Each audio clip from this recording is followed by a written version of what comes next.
Salaamaaleykum, nuyu nañ leen ziar leen di leen bëggee bu baax a baax. On se retrouve encore une fois sur votre chaîne A2S Pro avec un immense plaisir.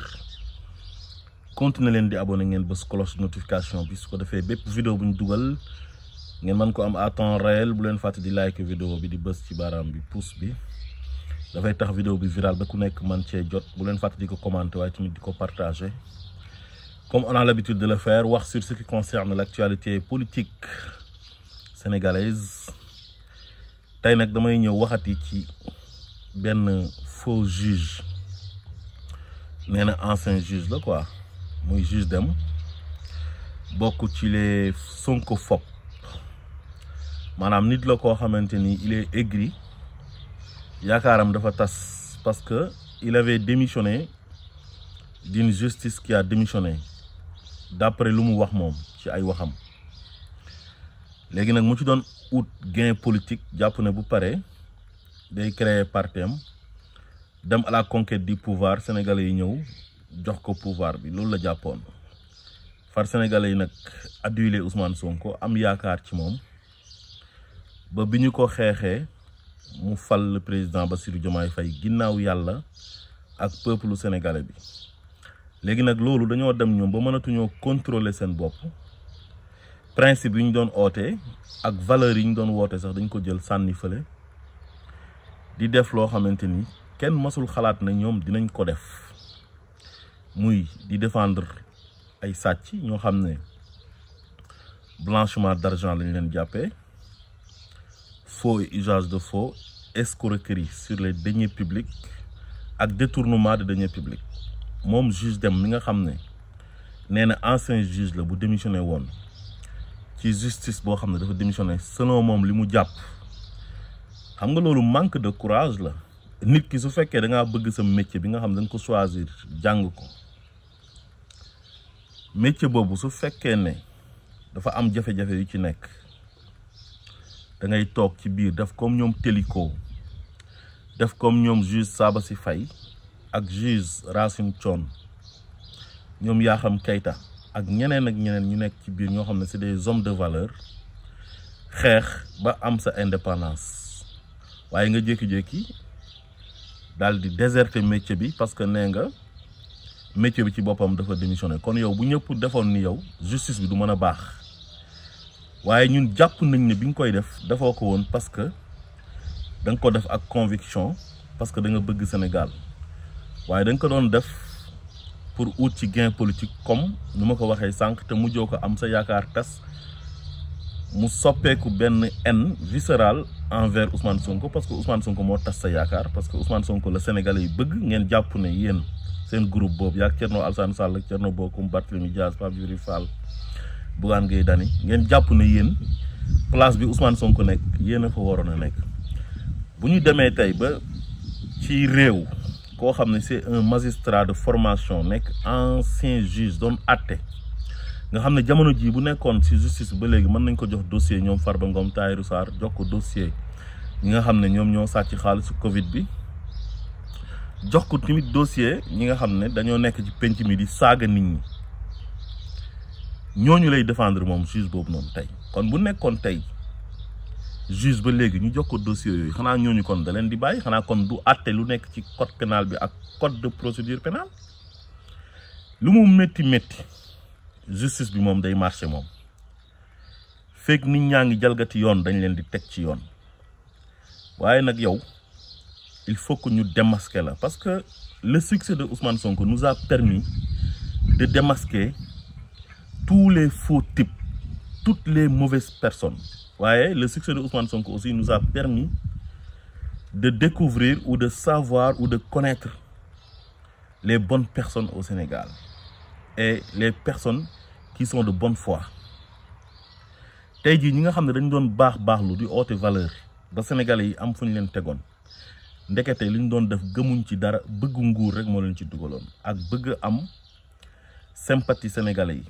te malheureusement amuñ ko pour ñoom. léegi loolu moo leen merloo moo tax fu mu nekk nii xamatuñ sax lu ñuy wax maanaam seen analyse duñ ko teg sax ci objectivité mais ci haine lañ koy teg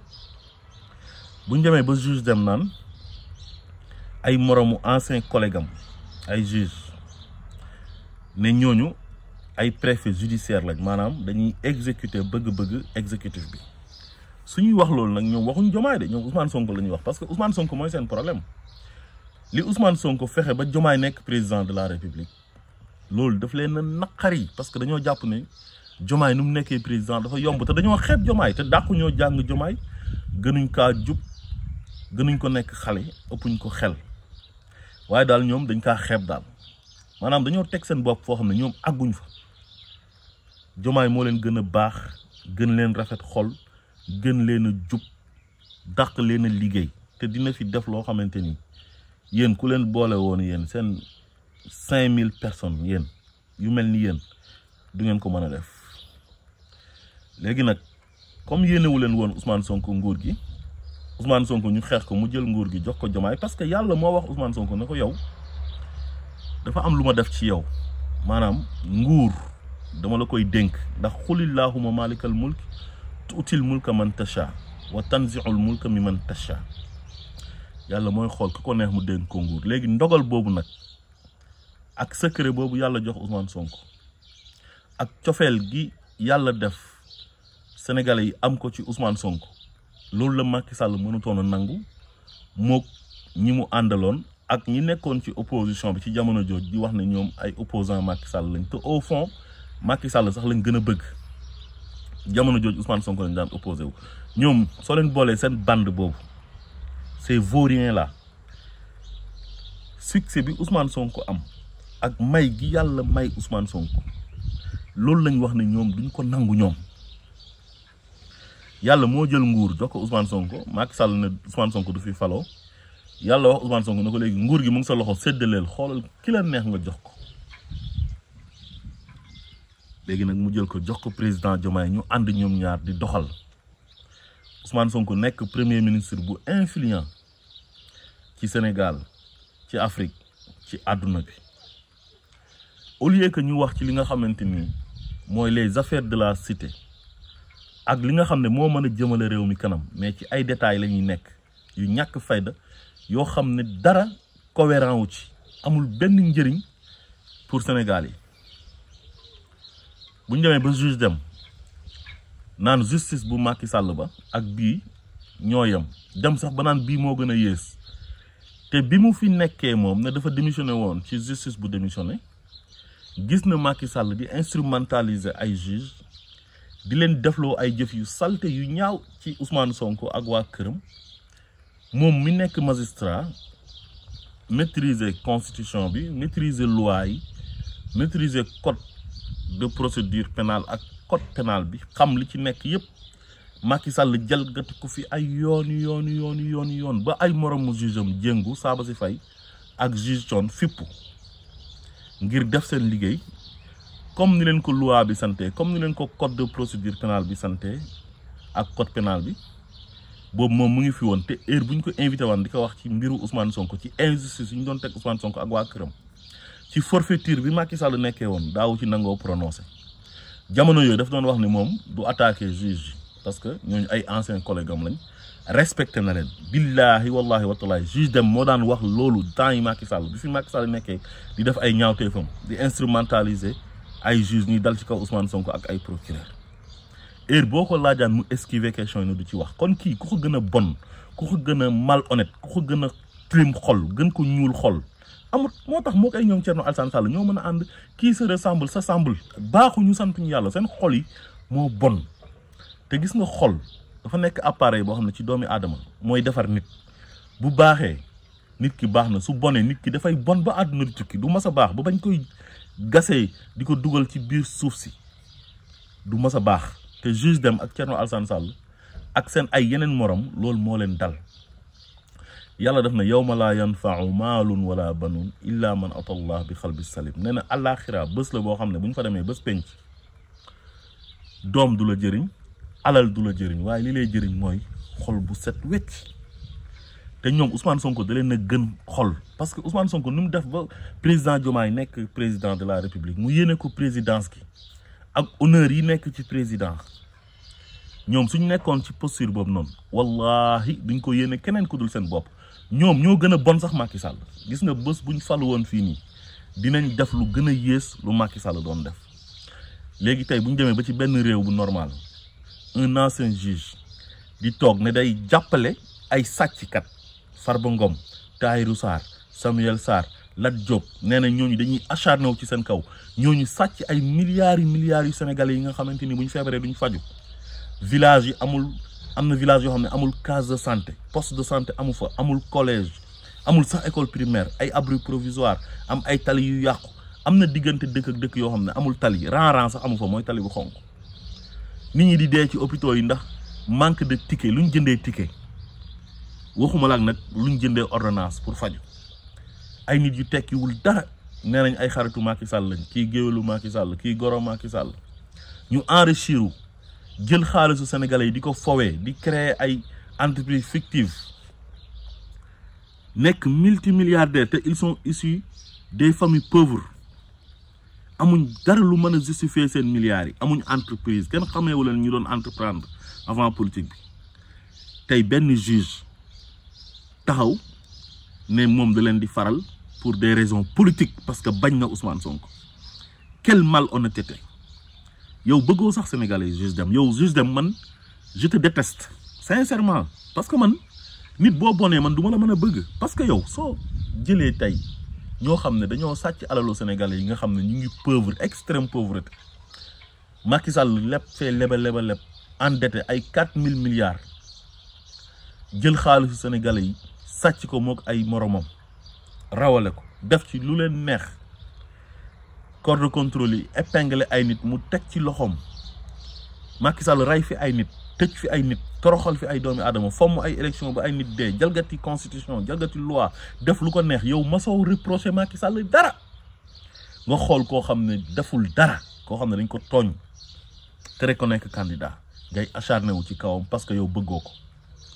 yàgg sa ay morom parce que li leen métti mooy da ngeen a bañ waa ji xam ne da ngeen ko bañ moom lijjantiwu leen defu leen nawle parce que du ngeen ay nawle yéen tekkiwu leen dara vous ne pouvez même pas gagner un bureau de vote yéen lan ngeen tekki su ngeen di mesurer wu da ngeen di mesurer koo xam ne seen morom la ci wàllu politique politiquement Ousmane Sonko du seen morom koo xamante ni yow bi mu demee ci élection législative yi 130 députés lañ ko jox ginnaaw bu mu falee président de la république te ñëpp xam ne ci notoriété am la falee président de la république parce que sénégalais yi moom lañ amoon yéene pour fal ko Macky Sall na du fi faloo léegi yéen ñi nga xam ne mënu leen dajale tey 100 personnes yu mat avec tous les problèmes qui prévaut au Sénégal ngeen war a wax ci wàllu économie war a wax ci wàllu agriculture wàllu éducation wàllu santé lii jëmale réew mi kanam su ngeen di critiquer ngeen critiquer sax ci gestion wu Diomaye ak Sonko ñu xam ne kat yéen vous êtes des opposants da ngeen préférer nekk dans l'opposition mais on ne s'oppose pas par la haine mais yéen vous vous opposez par la haine alors que loolu maanaam dafa jaaduwul day tax sénégalais yi dañ leen di gën a bañ parce que ki ñëpp bëgg soo ko bañee yow tu te fais des ennemis man kaana aduwun li Jibril fa innahu aduwun lillah képp koo xamante ni da ngaa noonoo Jibril yàlla nga noonoo parce que Jibril mooy patron wu malaaka yi moom lay yàlla di jël di ko yónni ci yonent yi mu leen di yóbbul wahyu kon képp koo xam da nga kaa noonoo rek yow da ngaa noonoo yàlla kon képp ku nanguwul ndogalu yàlla lu yàlla def ci nit yow kon noonu yàlla nga képp koo xam ne li majorité sénégalaise bi dogal yow àndoo ci mais am nga droit ne ànduma ci ñii ànduma ak ñoom seen politique neexuma donte nag majorité bi moo dogal te démocratie la majorité remporte kon man dinaa nangu ne ñii am nañ légitimité dinaa leen respecter dinaa leen jox cër waaye nag seen politique ba tey ànduma ci parce que am na 46% yoo xamante ni mais d'accorduñ ci programme Pastef moo tax ñoom voté luñ Pastef ñeneen lañ voté buñ demee ba benn ancien juge war a incarner valeur ci réew mi ci penc mi di défendre ay énergumènes yu tekkiwul dara ñoo xam ne duñu wax xam-xam duñu wax programme amuñ benn argument ci télé la ñuy toog di acharné wu ci benn doomi aadama bu tudd Ousmane Sonko bu leen deful dara di ko saaga di ko traité de tous les noms d'oiseaux yow nga ne ancien juge nga bu nit jàddee yoon su fekkoon yaa ngi ci magistrature bi yow yaa ko war a tegaat ci yoon nga taxaw ne saaga yu ñuy saaga ànd naa ci dara nekku ci parce que Ousmane Sonko la ñuy saaga te yow bu ñu la saaga woon yow du la neex lu ñuy wax yaayu Ousmane Sonko bu ñu ko waxoon sa yaay yow juge dem yàgg sa ay morom yiy défendre saagakat yi du la neex bu ñu ko waxoon sa baay du la neex bu ñu ko waxoon sa sœur sa frère sa mbokk du la neex mais parce que bañ nga Ousmane Sonko léegi Ousmane Sonko daal moom benn poubelle la pour yow fu waay amee sa mbalit war na mën a ñëw mu xapp ko ci poubelle bi. quelle malhonnêteté dafa am yoo xam ne intellectuel ak nit koo xamante ni boroom xel nga nit ku normal nit ku honnête yow loolu waroo sax di cautionner yooyu parce que dafa rafetul bu ñu demee ba koo xamante ni nee nañ ci pouvoir judiciaire bi la bokkoon ku jàdd yoon ñoom ñoo la war a teg ci yoon ay nit jalgati yoon sàcc xaalis di saaga di xaste di wax waxi ñaaw mu taxaw di leen défendre di attaquer ay moromu juge am yoo xam ne ay ancien collègue am la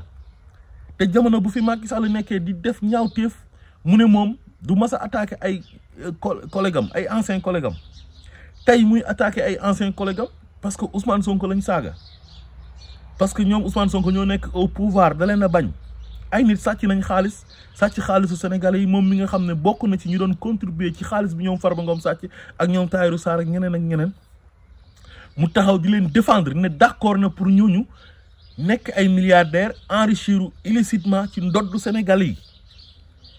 mais kii ku wax ne nit ku baax la yow da ngay wax lu la neex mook Thierno Alassane Sall ñoom ñaar ñoo yem boo leen gisee duñu sourire foo leen fekk ils sont pas heureux seen xol bi toujours day tàng te kenn nit moo leen yóbbee loolu mooy Ousmane Sonko mais li ma leen waxoon rek da ngeen di dund di gis Ousmane Sonko seen xol yi di tàng su fekkee nanguwu leen ndogalu yàlla wala ngeen dee ñu gas ba mu xóot suul leen ci biir Ousmane Sonko continuer nekk fi Sénégalais yi di ko gën a bëgg di gën a am cofeel ci moom mu fas yéene nag teg réew mi ci yoon jubbanti réew mi waaw loolu rek mooy mën a am ngeen am jàmm voilà nangu ndogalu yàlla wala seen xol yi tàng ba ngeen dee cardiaque yéen a xam man duma leen may dara de man ni ngeen comporté woo ak nit ñi ak ñàkk bëgg gi ngeen ñàkk bëgg Sénégal di ko wane toujours ci seen ay position man noonu laay wax ak yéen sama wax du mas a neex ak yéen bu ngeen ma déggee nag may wax ak yéen nii fu leen neex yóbbu leen ma